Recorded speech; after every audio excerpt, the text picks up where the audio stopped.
Back a year ago.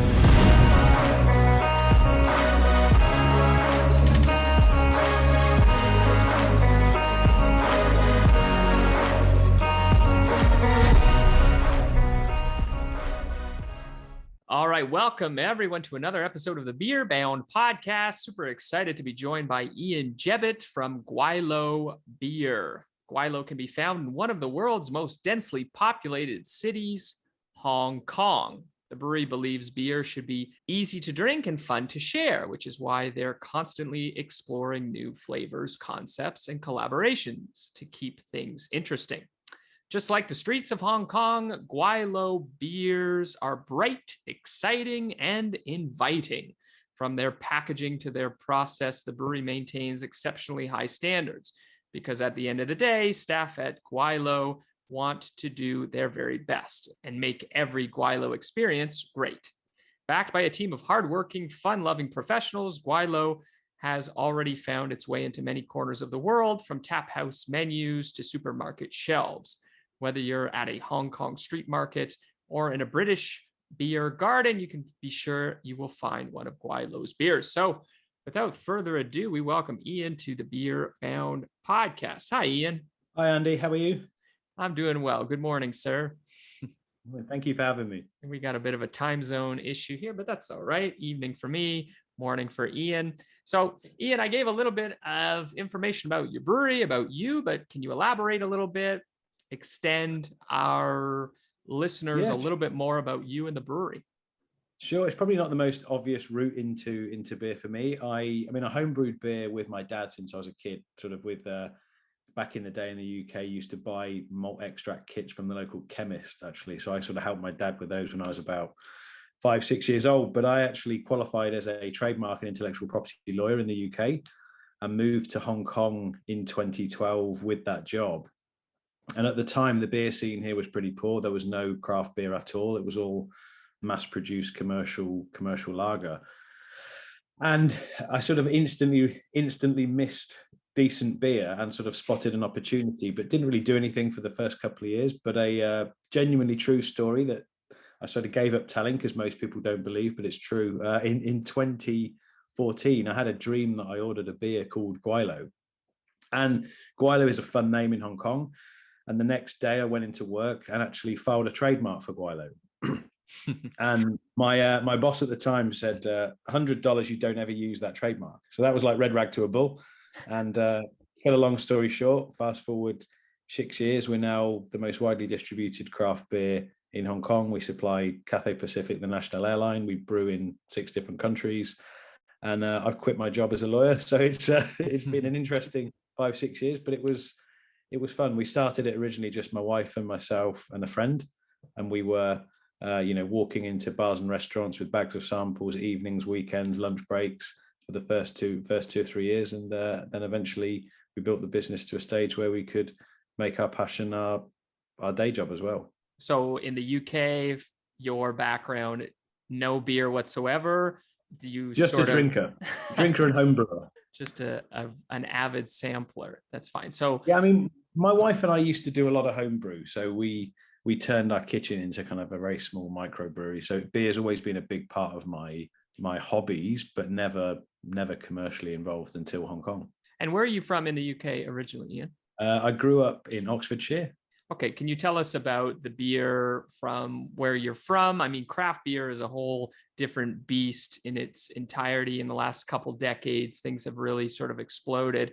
Can you tell us about your foundations of beer, the type of beer you were sort of accustomed to growing up, I suppose, and how that shaped you into the beer you create now in Hong Kong? It had a massive impact. I mean, I grew up, the local brewery was called Hook Norton Brewery. It was powered by steam, water from a well on the premises. And I grew up drinking Hooky Best Bitter. That was a 3.6 or 3.8% cask ale. And it was kind of considered so weak. I was probably drinking that from the age of 15 with my dad. And that became my first introduction to beer. And it wasn't until probably later on in life, kind of maybe early 20s, that I discovered craft beer as opposed to cask ale. And that kind of really opened my eyes as to the different sorts of flavors and experiences you could have with beer, and it grew from there. But I still do love going back to the UK and having a pint of hooky. And actually, when I moved out to Hong Kong, the company that was moving me out rang me up about 3 days before we're due to leave and said, "Oh, you've got X number of square meters left in the container. Do you want to put anything in?" And I actually sent my dad to Hook Norton Brewery to buy, I think it was like 3 square meters. So 3 square meters of hooky. And that actually was shipped over to Hong Kong. So I arrived with furniture and some hooky beer. So before you established Gweilo beer in Hong Kong, can you tell us what craft beer was like in the city? Was there much to even speak about? What was it like? I mean, when I first arrived, the only real craft beer here was American and sort of not really even many. There was a lot of European or British cask ale that had been imported. So you get London Pride and Proper Job and things like that. But there wasn't really much European. Probably the only European craft was Mikkeller. And you got a lot of what I'd say sort of mainstream US craft, so Sierra Nevada. But it was all oxidized because none of it was cold shipped. It was all hot shipped. And it was really expensive. You're looking at maybe 14 US for a bottle. So it was kind of a disappointing experience. And we were probably the third brewery to start. There was a brewery called Hong Kong Beer Co., and then Young Master, and then us. And from then it sort of exploded. I think there are now over 40 breweries in Hong Kong, and I keep reading about new ones opening up almost on a daily basis. So that the scene now has become much more popular. Craft beer is very much the trendy thing to be drinking in the city, and there's much more education. There are BJCP courses happening in Hong Kong, so it's a very, very different scene to the one when we started in 2015. Knowing I used to live in Hong Kong for about a year, and I have a question for you in terms of if you've ever been to Hong Kong, if you know Hong Kong, you know that space is at a premium. It's a very densely populated and sort of a small area with about 8 or 9 million people. So how do you typically, when you start a brewery, you want to have as much space as possible? Was that an issue for you in terms of finding a location to brew your actual beer? How does the manufacturing process? Space and rent drive everything in Hong Kong. So the cost per square foot to rent is something like 15 times that of the US, or maybe even more. Yeah. And we built the Gweilo brewery in 2018. That was a 5,000 square foot brewery, but it was in the bottom of a building that was 19 stories tall. The rent in that premises was something like 30,000 US a month. So it's crazy. And that from production, right there, there are no malt silos. It's all sacks of malt. You can't have a malt silo outside the brewery. There's no CO2 tanks. It's individual canisters that you have to use. So we were running a CFT canning line off of daisy chained CO2 tanks rather than a bulk tank.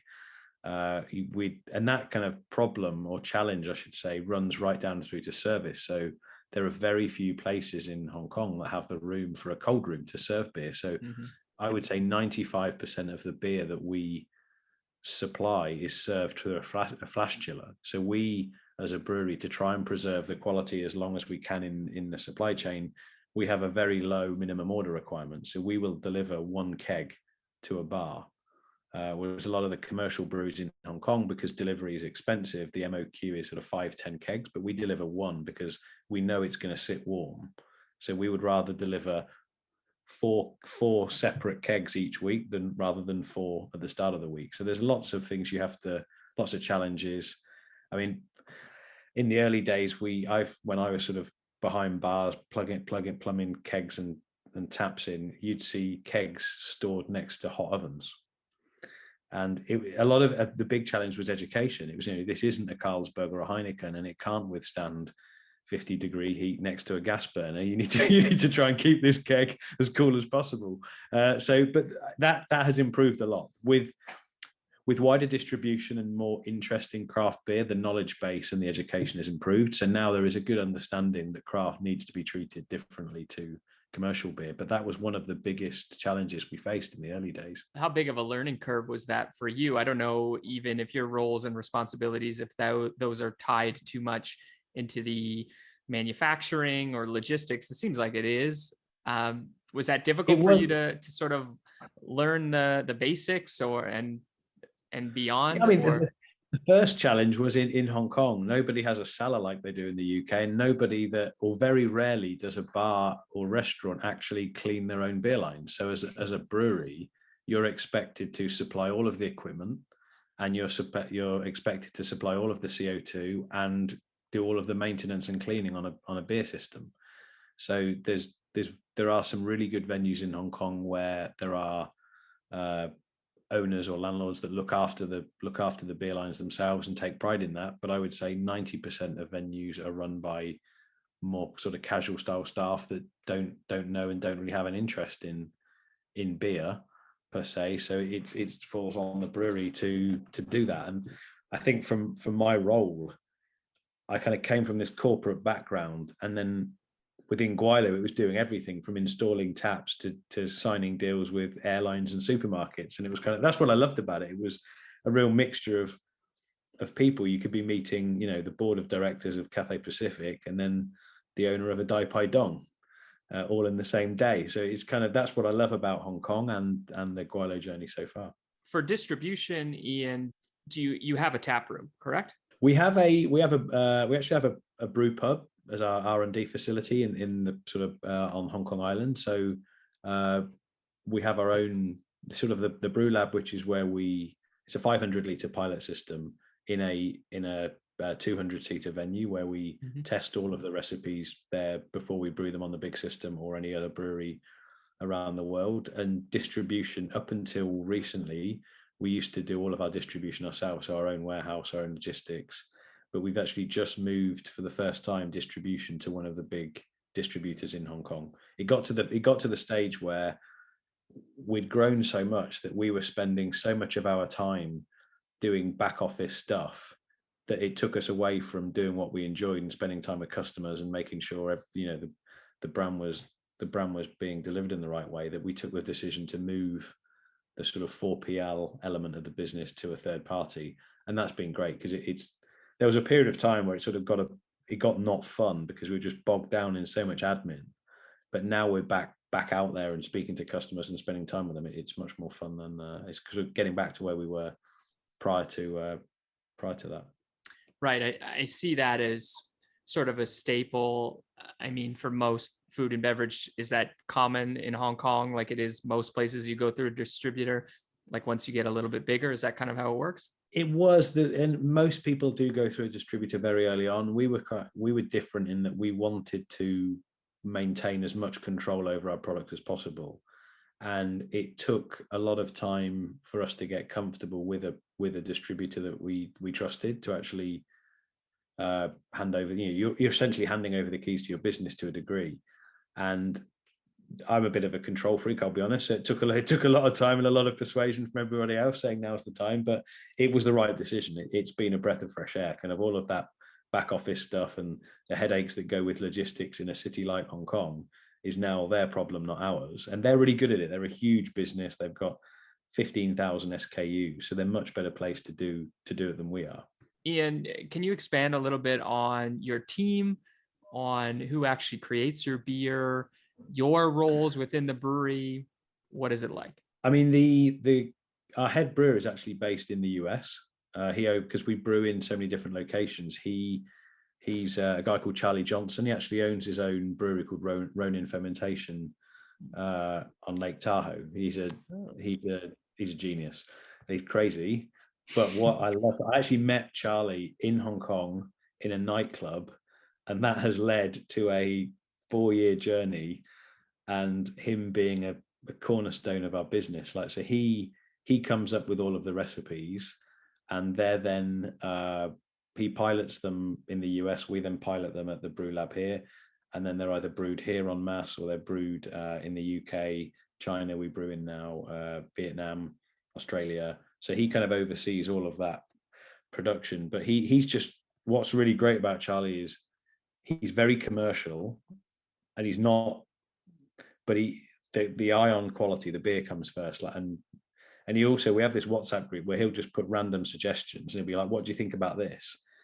What do you think about that? And some of the ideas are bizarre, but he's all about having fun, and that's what we love. Well, one of the breweries we work with in Australia, the owner is currently in Lake Tahoe, and I said to him, "Are you going to have a fun time with Charlie?" And he said, "I'm just looking forward to getting inside that guy's head and understanding how he works, because some of the recipes he comes up with are crazy." And that's he's a big part of our business, so we're very lucky to have him. Well, I'm really interested in learning about the styles and that you guys create, and I will get to that. But I want to touch on just how international the brand is. Like you mentioned, you brew in the UK, in Vietnam, and Hong Kong, in China, and mainland China as well. How does that work? How does we kind of took the view that exporting beer just goes against everything we stand for. Sending a container of beer from Hong Kong to the UK, to a country or to the US or anywhere for that matter, what are we trying to achieve with that? We're sending beer that by the time it gets there, it's going to be old and expensive and irrelevant, quite frankly, and it's really bad for the environment. We're shipping water around the world. So we took the view that if we were going to make Gweilo an international brand, which we wanted to do, we had to do it in a sustainable way, and in a way that we delivered fresh, locally produced beer at an affordable price, which is a big part of what we try and do, and something that was relevant. So rather than just trying to peddle the same 3 core range beers in all corners of the globe, we actually take a very local view in each market and look at what does the market want, what can we do to actually make a difference and have a USP, rather than just try and force ourselves on people.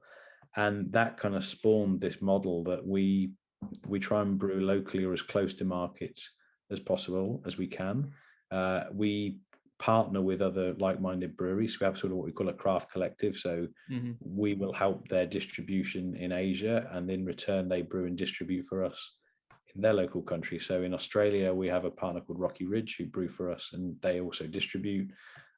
Brew York in the UK. We've got a partner brewery in China, in Vietnam. We're currently working on launching in Canada later this year, which we're excited about. And we try and pick markets where we think we can have a meaningful impact. We've got sort of no interest in just sending a container to Taiwan because it's fun. Like if we're going to enter a foreign market, we've kind of been there and done that. But now our philosophy is, if we're going to enter a market, we need to be serious about it, have a plan, and actually make a difference. And what we found is an Asian beer brewed locally in Western markets, there is a real USP for that, because people love Asia.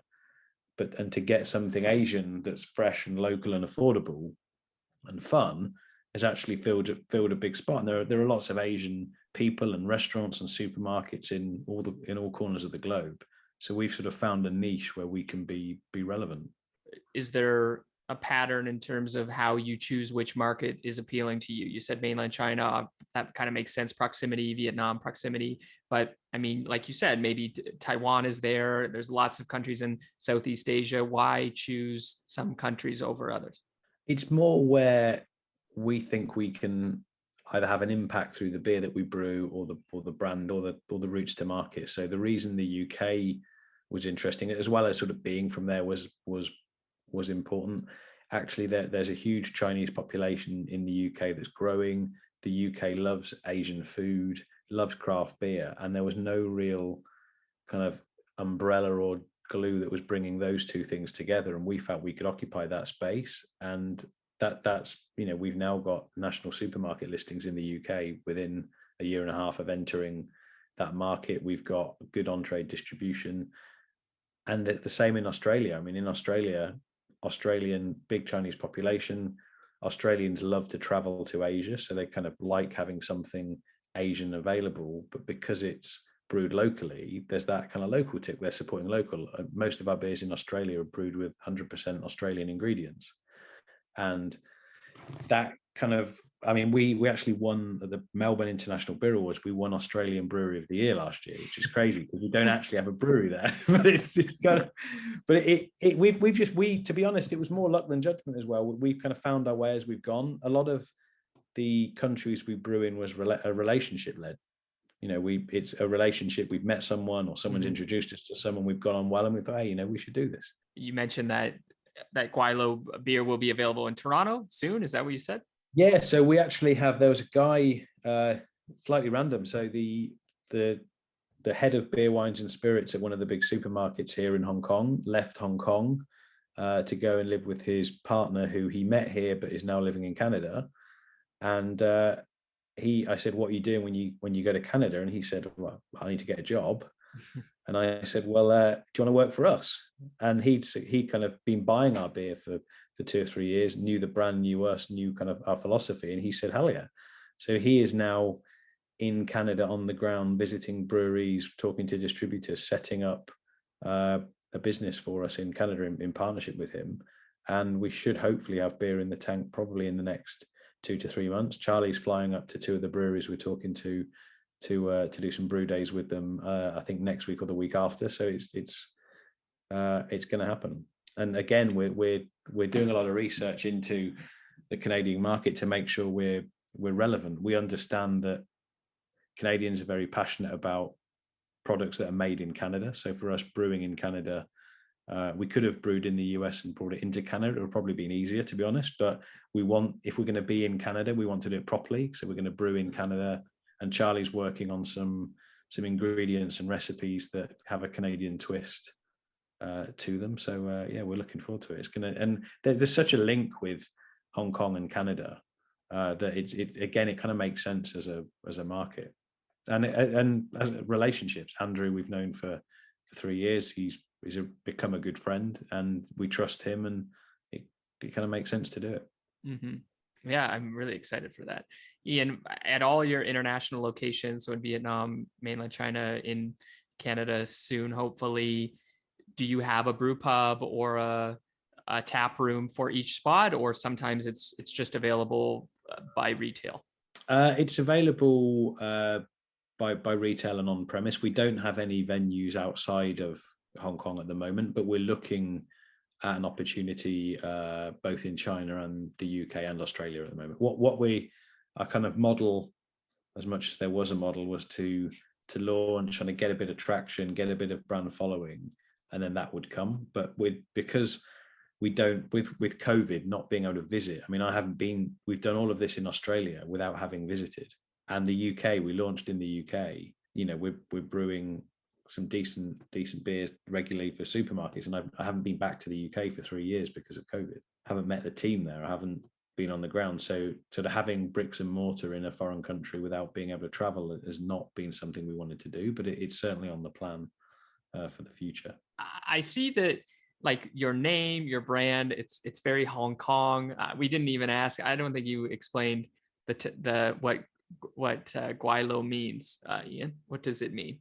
The literal translation is ghost chap. So it's a phrase used for 30 years ago. It was kind of semi-derogatory, but it's become now a real cornerstone, and the meaning of our brand is really important to us. So the term Gweilo 30 years ago definitely had an edge to it. Mm-hmm. But what's been amazing is over the last 30 years, the word has done a kind of full redefinition and is now become a phrase that is just used generically to describe foreigners. So whether you're any ethnicity, you would be, as a foreigner in Hong Kong, you'd be referred to as a Gweilo. And also whether you're male or female, it means white man, but you'll get a group of completely different people from different backgrounds, different gender, who'll all be referred to as Gweilos, as a sort of plural of just a group of foreigners.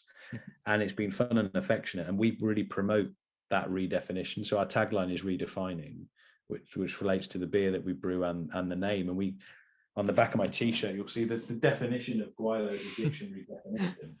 And Gweilo is now in the Oxford Dictionary as a result of our use of the word. Wow. And we've kind of rewritten that definition. And I think we try and sort of say it's an example of inclusion, and how, something that has traditionally had negative connotations doesn't have to be that way. Things can change. And that's a big part of what we do. The definition is on our glassware, on our coasters, on our t-shirt. It's on every can and bottle. And we really promote the redefinition that Gweilo has undergone, because it's something that Hong Kong and the world should be proud of, that things can change. Well, how do you leverage that brand? Because Gweilo, obviously, that word is synonymous to Cantonese speakers as well as individuals who live in Hong Kong. But now you're bringing that out to the world. You're bringing that to the UK, to Vietnam, to mainland China. now to Canada. You're looking to expand. You're expanding really quickly. It's super impressive just to hear how quickly you are growing. How do you explain that brand, or do you have to explain that brand necessarily in going to a new market?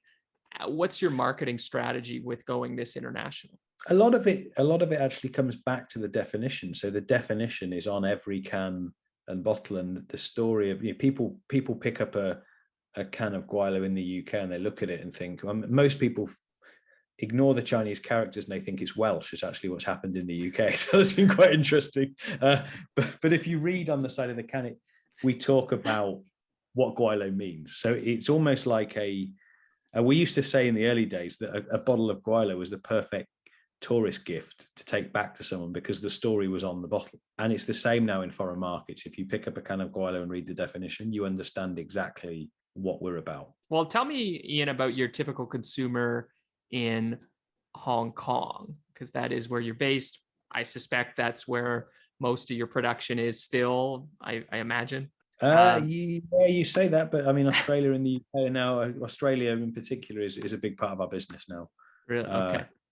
But the Hong Kong consumer, I think what was interesting when we first launched, I'll be honest, it was very much probably white foreign drinkers. What it was Gweilo. It was American, it was British, Canadian, Australian.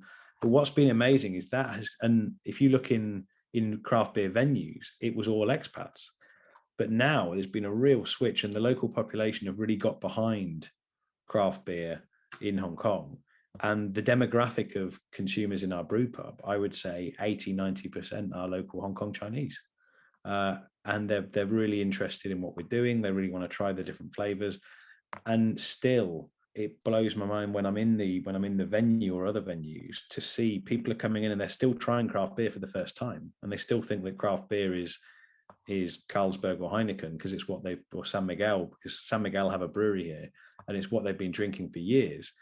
And we've got Imperial Blueberry pancake stouts and things like that, and people are trying and they're like, oh my god, is this actually beer? And one of the beers we make is a rainbow sherbet sour that's become our best-selling beer around the world. And it tastes like candy, and people are trying this going, is this beer? Isn't it beer? That's awesome. And I think the demographic is probably early 20s to early 50s, but now kind of all ethnicities, all kind of backgrounds, it's really changed, and it's been nice to see that switch. And I get in, I might get in a taxi, and there's a taxi driver who sees my t-shirt and laughs and says, oh, I drink that beer a lot. And I say, oh, okay, good, thank you.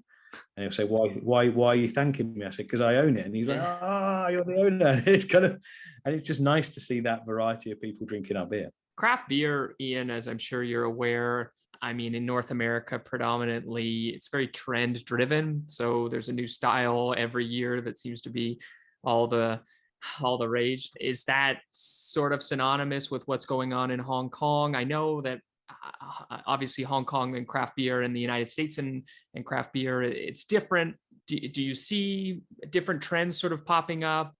Is the typical Hong Kong consumer really interested in a specific style? You seem to be very experimental. How does that work in terms of keeping up with trends? Do trends even matter? I would, to be honest, I would say less so here. So one thing, and I'll come back to Hong Kong, but in Australia, we do a lot of dessert sours. So dessert sour concepts, probably 70-80% of the limited batch beers we make are dessert concept sours, but they don't really work here. The kind of the sourness isn't that popular unless you're a kind of real craft aficionado. But for the everyday drinker in Hong Kong, because craft beer is still quite new and people are still trying craft beer for the first time, it's the lower ABV, more approachable beers that are popular, and that's become what we're known for. So we're almost a bit like a Jekyll and a Hyde in that we have our core range is very, very simple, just well-made, consistent every day. We have a lager, 4.2% lager, 4.5% Cascade Mosaic Pale Ale, and a 4.8% Session IPA in our core range. And they're kind of, by US or UK standards, they're probably a little bit boring. But here, the the purpose of them is they're light, they're tropical flavored, approachable, sessionable, and affordable.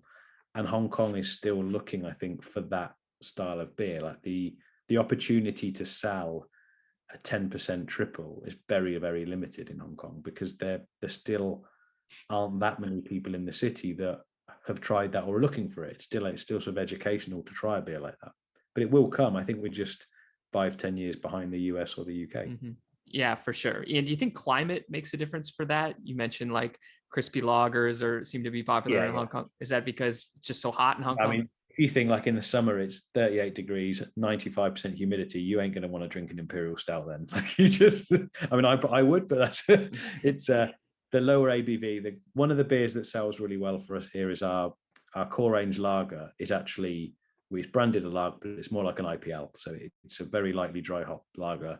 So it's kind of a step up from commercial lager to a pale ale, sort of a halfway house. And that's perfect. It's clean, it's crisp, it's 4.2%, perfect for the heat, but it's just got a bit more flavor to it than a normal commercial lager. And that's been really popular. You know, I'm a bit of a history nerd. Do you know, going back into Hong Kong's history? I mean, Hong Kong is such an interesting city. It has such a fascinating connection, sort of the location where East meets West is sort of the narrative that's often thrown around, just being a British colony in the 1800s up until I think 1997, when it was sort of semi-handed back to China, and now we're sort of in this weird middle ground.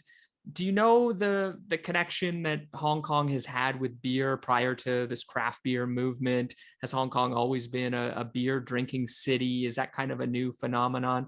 Can you touch on that at all a little bit? Beer is very, very plays a very big part in Hong Kong culture, but commercial beer. So San Miguel have a brewery here. Carlsberg has a huge footprint here. And there's a local brand called Blue Girl, which is an ABI and Jebbitt, who are a local business joint venture. And it's a German style Pilsner, but it has something like 85% market share. But it's a huge cultural thing to drink beer around the table. If you're having a Chinese meal, the 640 ml bottles you'll often see being shared on a table of 10 people. So drinking a pint like you would in the UK is not something that culturally would be done here. Historically, it's more large bottles that are shared in small glasses, and then you just keep the big bottles keep coming, and you keep sharing it, and you keep drinking it. And they're on a sort of, that's sort of a lot with food. And then also there are lots of karaoke bars and dart bars where you play darts with the electric dartboards, and it's sort of, to share a bucket of beer is quite a big cultural thing, but there isn't much drinking done at home from a cultural perspective. So one of the interesting things for us during COVID has been in Australia, we saw a huge uptake in packaged product when people were staying at home more. In Hong Kong, that didn't really happen. So we suffered because we lost the on-trade, but there wasn't really an uptick in home consumption. And I think that's largely because people live in smaller premises. It's not as nice an environment maybe to drink at home as you might do in another country. And often it's not uncommon for 2 or 3 generations of people to be under the same roof. So getting drunk with granny on the sofa isn't exactly something you'd want to do. So I think it's, to answer your question, beer plays a huge part in the culture here and has done for a number of years, but in a very different way to the West. It's interesting, right? Just being a former British colony, the sort of the beer trends or the cultural connotations of British style beer it wasn't really transported over to Hong Kong. Would you agree with that? Not really. It was sort of there when I first moved here. You'd had London Pride and Green King IPA, and they were relatively readily available, but only in the expat areas. I don't think they ever really got a foothold in the local market like commercial brands did. The only brands that had a real foothold with local Hong Kong Chinese were the mass-produced lagers, and I think that was initially kind of a problem for us and other craft breweries, and there was just so much understanding in the city that beer was yellow lager, and to try and break down that perception was difficult, but that's now happened, and people realize there is just this whole world of beer out there, and craft beer market share is still tiny here, but it's growing, whereas the commercial lager market share is shrinking. Some good numbers for you, for sure. That's wonderful. Yeah. Do you know the market share of what you would coin as craft beer? Do you know what it is? I think in Canada it's about like 6% or something. It's under. I think the last time I saw some figures, it was like 1%. Yeah, it's tiny. Hard to compete with San Miguel and Carlsberg. Yeah, for sure. The problem here is it's a pay-to-play market, so a lot of the big brands, it's not illegal to pay bars and restaurants money to not take other people's brands, and they'll lock out the entire. There'll be a contract that says it's exclusively a Carlsberg venue, and you can't buy beer from anybody else. And here's $1 million for the next 3 years, not to buy beer from anybody else. So that's what we're competing against. And in the early days, what I did was, as a lawyer, look at the contracts these bars had signed and said, well, actually, if we stick a little countertop cooler at the end of the bar, you're not in breach of your contract and you can serve our product. And we that's kind of how we really started out, by looking at the loopholes in the contracts. And then Carlsberg and Heineken got alive to that and started changing their contracts. And it's kind of been this cat and mouse game for the last 5 years. But now it's been accepted that craft does have a place. And a lot of the bigger brands, they don't like it, but because they don't have a craft option to offer, they let bars and restaurants have sort of one free space for a craft beer. The only caveat to that is Carlsberg have launched their own kind of faux craft brand that is brewed locally, and they're now using that to lock out other craft brands from premises. So that has been our biggest challenge, really, competing against Carlsberg's local brand. Yeah, I could see it. There's such a big player that it's definitely a David and Goliath situation, but it seems like you guys are doing wonderful. Can you find Gweilo beer sort of all over Hong Kong? I know it's sort of the party area of the city, LKF, I think, Lan Kwai Fong. Can you go to some of the clubs and find your beer there, or is it more of a bar area outside of the party areas? Where are you? Where can you find? It's pretty widely distributed now. We're in a lot of restaurants, bars, nightclubs, supermarkets. We're on the national airline, so we can be drunk pretty much all across the city. I mean, we have, I think December last year, the Nielsen data, we have a 67% market share of craft in Hong Kong. So we're pretty, wow. But it's still we're still a small business in Hong Kong, but you definitely don't have to walk that far to get a pint of Gweilo, that's for sure. Do you find that Hong Kong is sort of touted as being one of the most business friendly locations in the world? Have you found that, being now a business owner in Hong Kong? Has it been smooth sailing? Is there still some bureaucracy? How has that been? It was smooth sailing. It was very smooth sailing compared to, say, the UK, which is the only other country I can compare it to.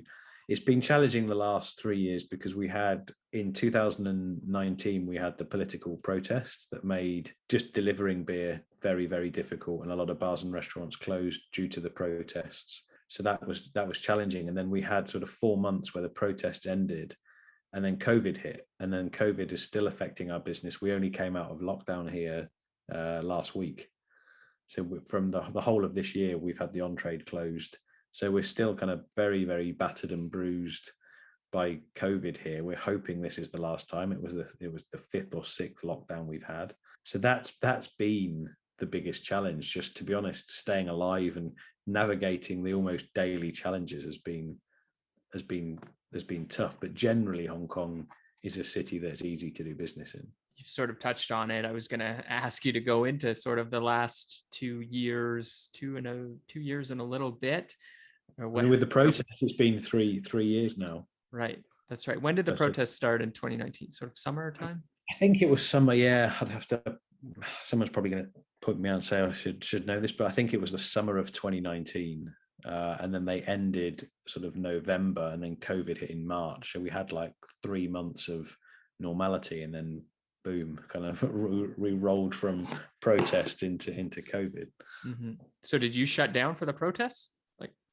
No, we kept going, we kept producing, we kept delivering, but it was just, there were lots of road closures and areas that were closed, and it was sort of just People couldn't get to work. We couldn't deliver beer. Consumers stopped going out. But what was kind of interesting is after the first month, everybody stayed at home. No one went out. They were scared to go out. And then actually people realized that, the protesters aren't going to hurt Joe Public. So actually we'll go out.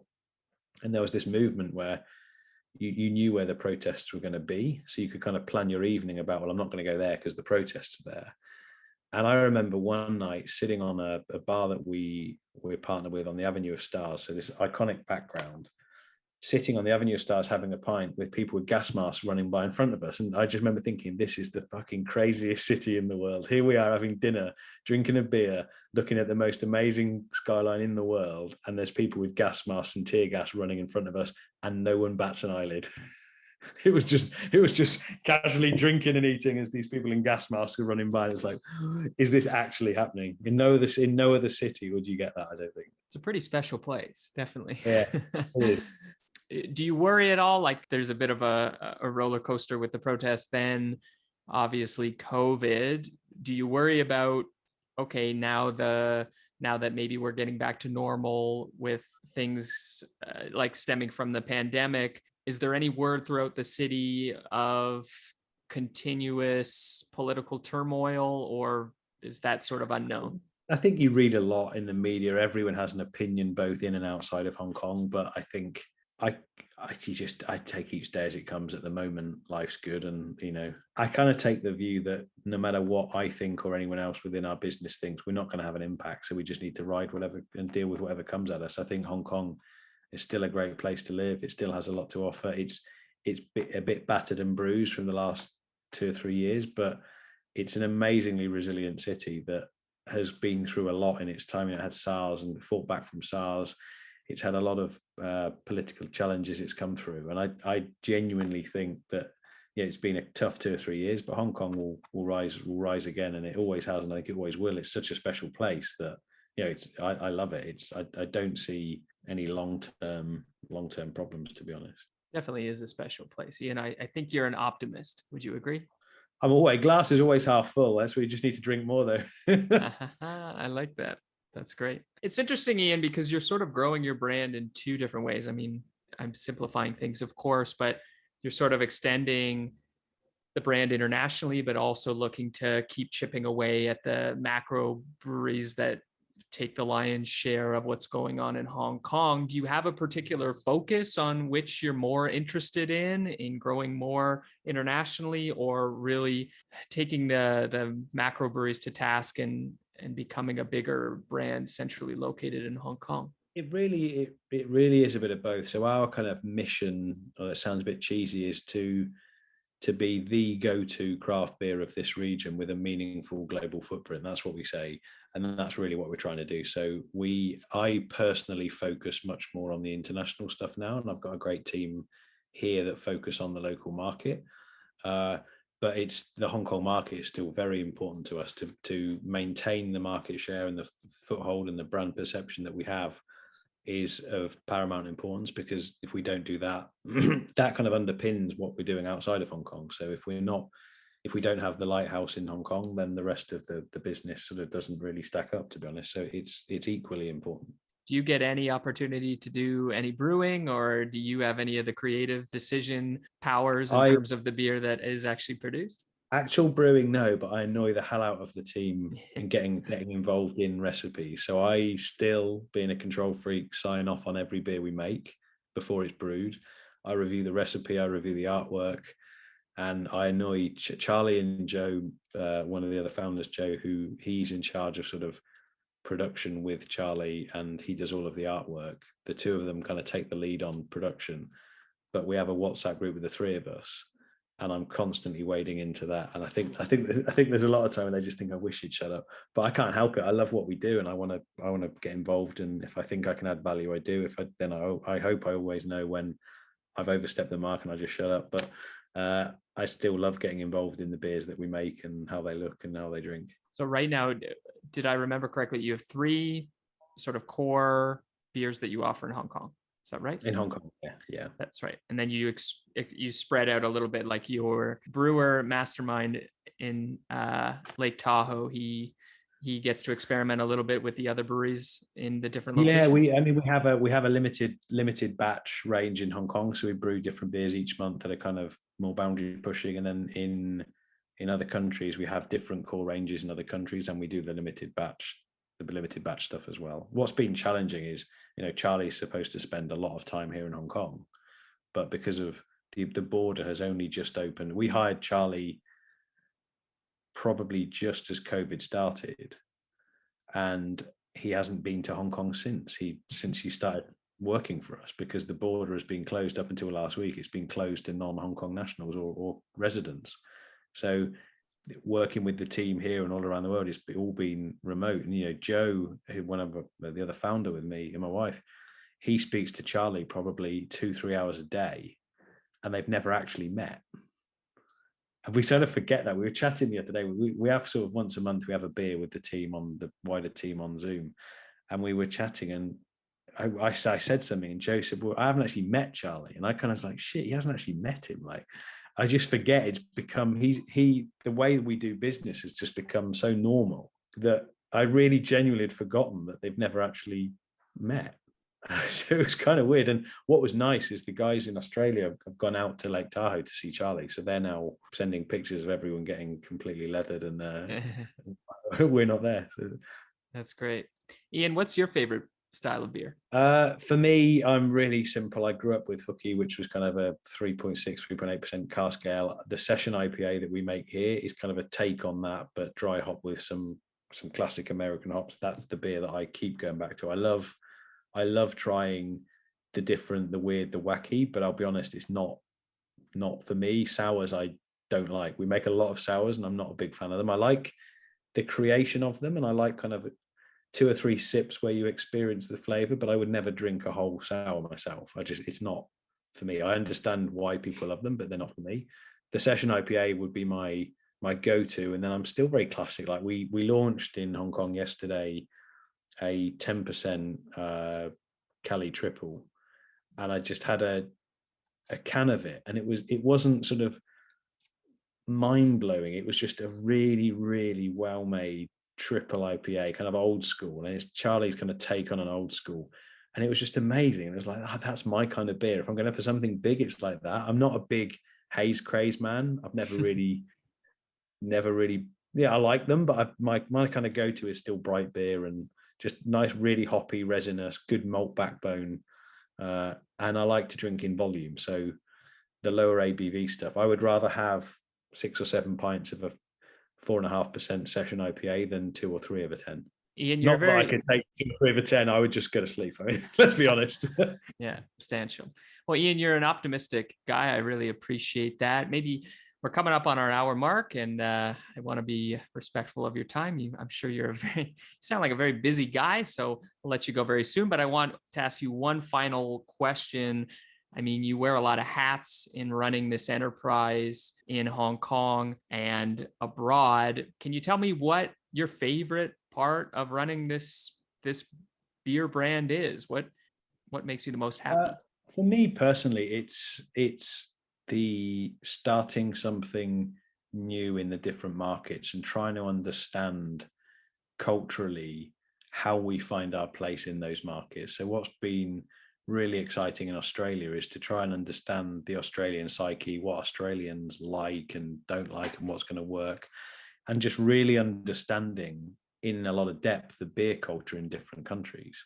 I find that fascinating, how it's beer, and it's production, it's logistics, it's warehousing, it's supply, it's service, but it can be so different in each country, and I just find that fascinating.